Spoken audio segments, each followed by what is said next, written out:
আসসালামু আলাইকুম, সবাইকে আবারও স্বাগতম বায়োলজি ক্লাসে। তো আমাদের আজকের টপিকটা হচ্ছে দ্বিতীয় প্রতিরক্ষা স্তর নিয়ে আমরা কথা বলবো, কারণ লাস্ট ক্লাসে কিন্তু ছোট করে আমরা প্রথম প্রতিরক্ষা স্তর কেটে জেনে গেছি।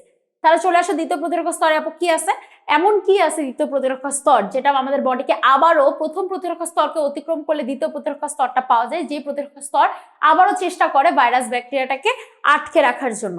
তাহলে চলে আসো দ্বিতীয় প্রতিরক্ষা স্তরে কি আছে একটু বলে দেব। দ্বিতীয় প্রতিরক্ষা স্তরে 1 নম্বরে যে জিনিসটা আছে সেটা হচ্ছে ফ্যাগোসাইটোসিস। এইটা নিয়ে কিন্তু আমরা সবাই মোটামুটি জানি, তাই না? ফ্যাগোসাইটোসিস কি, এটা আমরা ছোটকাল থেকে পড়ছি। ফ্যাগোসাইটোসিস মানে একটা জীবাণু আসবে, তারপর চারদিক থেকে ঘিরে ধরে তাকে আমরা খেয়ে ফেলবো, তাই না? তো ফ্যাগোসাইটোসিস জিনিসটা আসলে এইটাই, বাহির থেকে কোনো জীবাণু আসলে সেটাকে আমরা চারদিক থেকে বিভিন্ন রক্তকণিকা, ফ্যাগোসাইটোসিস করে হচ্ছে মাত্র রক্তকণিকাগুলো। আমরা জানি আমাদের বডিতে কিন্তু রক্তকণিকা, শ্বেত রক্তকণিকাই কিন্তু আমাদের বডির প্রতিরক্ষা দেয়, এটাও আমরা জানি। তাহলে শ্বেত রক্তকণিকার মধ্যে অনেকগুলো পার্ট আছে, এটা আমরা আবার রক্ত চ্যাপ্টারে পড়বো। শ্বেত রক্তকণিকার দুই ধরনের রক্তকণিকা, একজনের নাম হচ্ছে নিউট্রোফিল, একজনের নাম হচ্ছে মনোসাইট। এই মনোসাইট এবং নিউট্রোফিল দুইজনে মিলে যে প্রতিরক্ষাটা দেয় আমাদের বডিতে সেটার নাম হচ্ছে ফ্যাগোসাইটোসিস। পরীক্ষা অনেক আসে ফ্যাগোসাইটোসিস কারা করে, 1 মনোসাইট 2 নিউট্রোফিল। কথা হচ্ছে আপু বইয়ের মধ্যে কেন ম্যাক্রোফেজ দেওয়া আছে? ম্যাক্রোফেজ হচ্ছে মনোসাইটেরই আরেকটা ফর্ম। মানে মনোসাইট হচ্ছে ছোট বাচ্চা, ম্যাক্রোফেজ যখন বড় হয়ে যায়। মনোসাইট ছোট বাচ্চা, ম্যাক্রোফেজ বড় হয়ে যায়। কেন বলছেন আপু?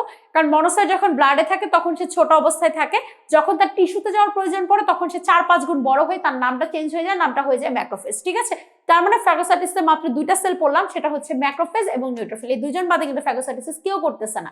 তার কথা হচ্ছে আপু ফ্যাগোসাইটোসিস করতেছে না, ফ্যাগোসাইটোসিস আসলে হয় কি, কেমনে হয় আপু? কিছু তো বুঝতেছি না। দিন দুনিয়া তো সব সময় একটা কথাই পড়তে থাকে, তাহলে আসলে ব্যাপারটা কি? এইটা নিয়ে কিন্তু আমাদের আবার আলাদা ক্লাস আছে। ফ্যাগোসাইটোসিসটা আমরা জাস্ট 2 থেকে 3 মিনিটে ক্লিয়ার করে ফেলবো। তো আমরা এই ক্লাসে টানবো না ফ্যাগোসাইটোসিসটা, ইনশাআল্লাহ নেক্সট অন্য একটা ক্লাসে টানবো। ফ্যাগোসাইটোসিস হতে পারে তার 3rd বা 4th লেকচারে পেয়ে যেতে পারো। তো ফ্যাগোসাইটোসিস আমরা পরে পড়বো, বাট জেনে রাখলাম ফ্যাগোসাইটোসিসটা আসলে কি করে। বাহির থেকে কোনো জীবাণু আসলে ম্যাক্রোফেজ এবং নিউট্রোফিল চারদিক থেকে জীবাণুটাকে ঘিরে ধরে জীবাণুটাকে গিলে খেয়ে ফেলে, হা করে জাস্ট গিলে খেয়ে ফেলে, ভক্ষণ করে ফেলে। জীবাণু ভক্ষণের এই প্রক্রিয়াটার নামই হচ্ছে ফ্যাগোসাইটোসিস। কারা করে? ম্যাক্রোফেজ এবং নিউট্রোফিল। শেষ। তারপরের টপিকে চলে আসো এনকে সেল। আপু এনকে সেল এইটার মানে কি? নোয়াখালী সেল না কি? মানে এনকে এর ফুল মিনিং আপু কি বুঝাতে চাচ্ছেন? এনকে মানে হচ্ছে ন্যাচারাল কিলার সেল। ন্যাচারাল কিলার সেল। আপু এটা আবার কি কিলার? এতক্ষণ পর্যন্ত ফ্যাগোসাইটোসিস করলাম, তারা কি ন্যাচারালি তৈরি হয় না? তাদেরকে কি আমরা ইনজেকশন দিয়ে তৈরি করি? না, ওরাও ন্যাচারাল, এরাও ন্যাচারাল, বাট দিন দুনিয়ার আমাদের সায়েন্টিস্টরা নাম খুঁজে পায় না দেখে এটার নাম দিয়ে দিয়েছে ন্যাচারাল কিলার সেল। হয়তো বা এটার আরেকটা নাম, এটার নাম আরেকটা দেওয়ার আরেকটা কারণ হতে পারে, যেমন ধরো আমাদের টিউমার বা ক্যান্সার যেগুলো আমাদের তৈরি হয় সেটার উপর কিন্তু আমাদের ব্যক্তি বা কি বলতেছে ব্যক্তি বা ধরো হচ্ছে কি বলে পার্সন, কোনো পার্সনের উপর কিন্তু কোনো ধরনের নাই, মানে হাত নাই। যেমন আমার কোনো হাত নাই টিউমারের উপর, টিউমার হইতেই পারে, ক্যান্সার হইতেই পারে, এটার উপর আমার কোনো হাত নাই। ঠিক আছে, ক্যান্সার টিউমার জিনিসটা কি হয়, কি যখন আমাদের সেল ডিভিশন অতিরিক্ত পরিমাণে হতে থাকে, অনেক বেশি সেল ডিভিশন হতে থাকে, তখন সেটাকে আমরা বলি হচ্ছে টিউমার বা ক্যান্সার, এরকম একটা মানে টিউমার বলি সেটাকে। টিউমারটা যখন বাড়তে বাড়তে পুরো শরীরে চলে আসে তখনই সেটাকে আমরা বলি টিউমারের একটা লাস্ট স্টেজ, তখনই সেটা ক্যান্সারে রূপান্তরিত হয়। ঠিক আছে, এই হচ্ছে টিউমার ক্যান্সার। তাহলে কথা হচ্ছে টিউমার ক্যান্সারের উপর কিন্তু আমাদের নিজেদের কোনো মানে নিয়ন্ত্রণ নাই, এটা ন্যাচারালি তৈরি হয়। তো ন্যাচারাল কিলার সেলের কাজ কি জানো? ন্যাচারালি তৈরি হয় টিউমার ক্যান্সারের জীবাণুকে খেয়ে ফেলা, বুঝছো? তাহলে এখন দেখা যাচ্ছে যে আমাদের বিভিন্ন সেল আছে, যেমন হচ্ছে টিউমার আক্রান্ত সেল, যেমন ধরো ক্যান্সার আক্রান্ত সেল। তাহলে জিনিসগুলো আসলে কি আপু? টিউমার আক্রান্ত সেল এবং ক্যান্সার আক্রান্ত সেলগুলোকে শুধুমাত্র ন্যাচারাল কিলার সেল এসে ভক্ষণ করে ফেলে। টিউমার আক্রান্ত যে সেলগুলো আছে, ক্যান্সার আক্রান্ত যে সেলগুলো আছে, সেগুলোকে কে এসে ভক্ষণ করে ফেলে? ন্যাচারাল কিলার সেল এসে ভক্ষণ করে। একমাত্র ক্যান্সার এবং টিউমার, আমি আবারও বলতেছি ক্যান্সার এবং টিউমার। যাই হোক, তো এই ছিল তোমাদের ন্যাচারাল কিলার সেল। এখন কথা হচ্ছে আপু ন্যাচারাল কিলার সেল কেমনে মারে, এটা তো আপনি বলেন নাই। তাহলে ন্যাচারাল কিলার সেল কিভাবে মারে জানো? ন্যাচারাল কিলার সেল মানে যে সেলগুলা, ওই সেলের বডি থেকে এক ধরনের রাসায়নিক পদার্থ বের হয়। ওই রাসায়নিক পদার্থ বের হয়ে গিয়ে ওই তোমার হচ্ছে যে কেমিক্যালটা থাকে, মানে যে টিস্যু আক্রান্ত বা ক্যান্সার আক্রান্ত যে সেলটা থাকে, সেলের গায়ের মধ্যে বা ওই ব্যাকটেরিয়াটা কাছে গিয়ে ওই কেমিক্যালটা কাছাকাছি যায় এবং ব্যাকটেরিয়ার যে প্লাজমা ঝিলি বা ব্যাকটেরিয়ার যে আবরণটা থাকে, আবরণটার মধ্যে ফুটা তৈরি করে বা রন্ধ্রের সৃষ্টি করে। যার কারণে তুমি চিন্তা করো তো, তোমার পেটের মধ্যে কেউ যদি ছুরি মারে, তোমার পেট ফুটা হয়ে গেলে তুমি মারা যাবে না? ব্যাকটেরিয়া তো ব্যাটা সেবই, আর ছোট। তাই যখন ব্যাকটেরিয়ার গায়ের মধ্যে এই কেমিক্যালটা এসে একটা রন্ধ্রের সৃষ্টি করে বা প্লাজমা ঝিল্লিটাকে নষ্ট করে দেয়, ব্যাকটেরিয়া প্লাজমা ঝিল্লিকে যখন এনকে সেল খরিত রাসায়নিক পদার্থ নষ্ট করে দেয়, তখনই ওই ব্যাকটেরিয়াটা মারা যায়। এবং এই এনকে সেল, শুধুমাত্র এনকে সেলের এই কেমিক্যালটা শুধু কাজ করে ক্যান্সার এবং টিউমার আক্রান্ত সেলের জন্য। এই ছিল মোটামুটি আমাদের এনকে সেল নিয়ে কথাবার্তা। তারপরে চলে আসো কমপ্লিমেন্টারি সিস্টেম। আপু এগুলো আবার কি বলতেছেন? কমপ্লিমেন্ট কি কমপ্লিমেন্ট দিব? কমপ্লিমেন্ট দেওয়ার জন্য না, কমপ্লিমেন্টারি সিস্টেম হচ্ছে আমাদের প্রতিরক্ষারই একটা সিস্টেম যেটা মোটামুটি 20টা প্রোটিন নিয়ে গঠন করে। কয়টা প্রোটিন বললাম? 20টা প্রোটিনের সমন্বয়। আপু এটা কেন 20টা প্রোটিন? এটার মধ্যে এমন কি স্পেসিফিক জিনিসপত্র কি আছে? তাহলে কমপ্লিমেন্টারি সিস্টেম 20টা প্রোটিন নিয়ে গঠিত এবং এরা বলতে পারো 20 জন ভাই ভাই, মানে এত গভীর বন্ধুত্ব এদের মধ্যে যে একজন যদি সক্রিয় বা একজন যদি অ্যাক্টিভ হয়ে যায় তাহলে বাকি 19টা অ্যাক্টিভ হবে। আর তুমি যদি সারাদিন গুতায়ও একজনকে অ্যাক্টিভ করতে না পারো তাহলে বাকি 19 জন জীবনও অ্যাক্টিভ হবে না। তার মানে কমপ্লিমেন্টারি সিস্টেম কয়টা প্রোটিন নিয়ে গঠন করে এটা খুব আসে, সেটা হচ্ছে 20টা প্রোটিন নিয়ে গঠন করে। কমপ্লিমেন্টারি সিস্টেমটা হচ্ছে গিয়ে তোমার কিভাবে কাজ করে, কমপ্লিমেন্ট সিস্টেমের আসলে কাজ কি? আসল কাজ হচ্ছে এতক্ষণ যে পড়লা যে জীবাণু খেয়ে ফেলে, ভক্ষণ করে ফেলে। এখন কথা হচ্ছে ম্যাক্রোফেজ আর নিউট্রোফিলের মাথায় তো ব্রেইন নাই, তাই না, যে আমাদের মতো চিনে ফেলবে কে আমাদের বন্ধু কে আমাদের শত্রু। যে ম্যাক্রোফেজ এবং নিউট্রোফিলের মধ্যে শুধু ইনপুট করে দেওয়া আছে, তুমি শুধু ফ্যাগোসাইটোসিস করে গিলে ফেলতে পারবা। তাহলে ওকে জীবাণুটা চিনাই দিবে কে? চিনিয়ে দেওয়ার কাজটা করে হচ্ছে কি তোমার কমপ্লিমেন্টারি সিস্টেম, ঠিক আছে। তার মানে কমপ্লিমেন্টারি সিস্টেমের আমরা আরেকটা কাজ করে ফেলবো, সেটা হচ্ছে অপসোনাইজেশন।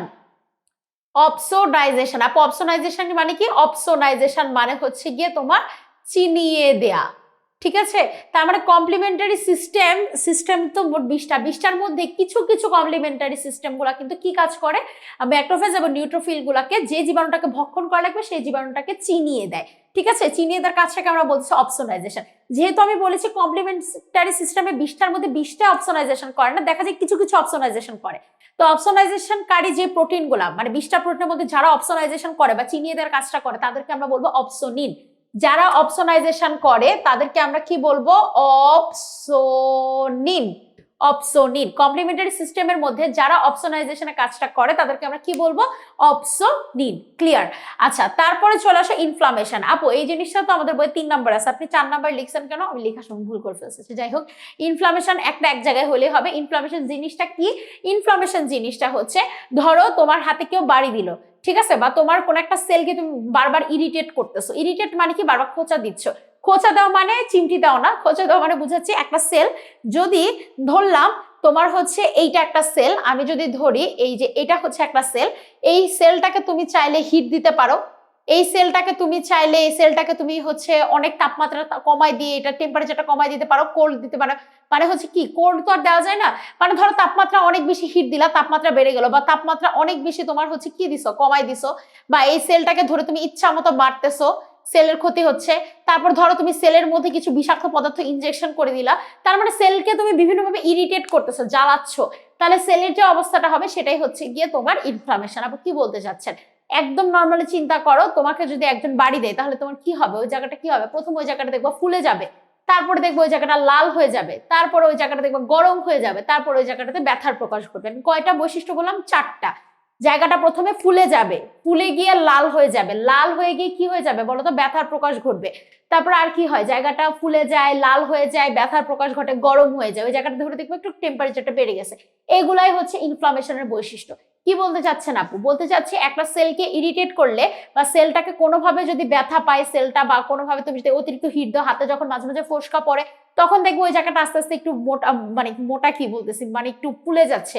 তারপর দেখবো আস্তে আস্তে জায়গাটা গরম হয়ে যাচ্ছে, তারপর জায়গাটা দেখবো হচ্ছে অনেক সময় ব্যথা লাগতেছে। তার মানে ইনফ্লামেশন আমরা 4টা বৈশিষ্ট্য বললাম, এই 4টা বৈশিষ্ট্য কিন্তু অনেক বেশি ইম্পর্টেন্ট। পরীক্ষায় কোয়েশ্চেন আসে নিচের কোনটা ইনফ্লামেশনের বৈশিষ্ট্য নয়, ঠিক আছে। তারপরে আসো, এখন কথা হচ্ছে আপু ইনফ্লামেশন আর ইনফেকশনের মধ্যে পার্থক্য কি? ইনফ্লামেশন যাহাই, ইনফেকশন তাহাই। পার্থক্যটা এখানে, আমরা কোনো একটা জায়গা যদি কেটে যাই তখন সেটাকে আমরা কি বলি বলতো? তখন সেটাকে আমরা বলি ইনফ্লামেশন, কারণ সেল ইরিটেট হয়েছে, সেলকে কেটে ফেলছো, তার মানে সেল ইরিটেট হয়েছে, তাহলে এটাকে বলি ইনফ্লামেশন। কিন্তু কেটে যাওয়ার পর আমরা বলি তাড়াতাড়ি সেটাতে সাবলন লাগাও, না হলে ইনফেকশন হবে, মানে ওই কাটা জায়গায় ভাইরাস ব্যাকটেরিয়ার আক্রমণ হবে। তার মানে ইনফ্লামেশনের পরে যদি ইনফ্লামেশনের কোনো রিজনে, এই যে হিট, টেম্পারেচার, ইনজেকশন, এগুলো বাদে যদি কোনোভাবে একটা সেল কোনো ভাইরাস বা ব্যাকটেরিয়ার মাধ্যমে ইরিটেট হয়, তখনই সেটাকে আমরা বলবো হচ্ছে কি তোমার ইনফেকশন। ইনফেকশন হওয়ার জন্য ভাইরাস ব্যাকটেরিয়া লাগবে। যদি ইনফ্লামেশন হয় বাট ভাইরাস ব্যাকটেরিয়া না থাকে তখন সেটাকে কিন্তু আমরা ইনফেকশন বলবো না, মানে ইনফেকশন হওয়ার জন্য ভাইরাস এবং ব্যাকটেরিয়া থাকাটা জরুরি।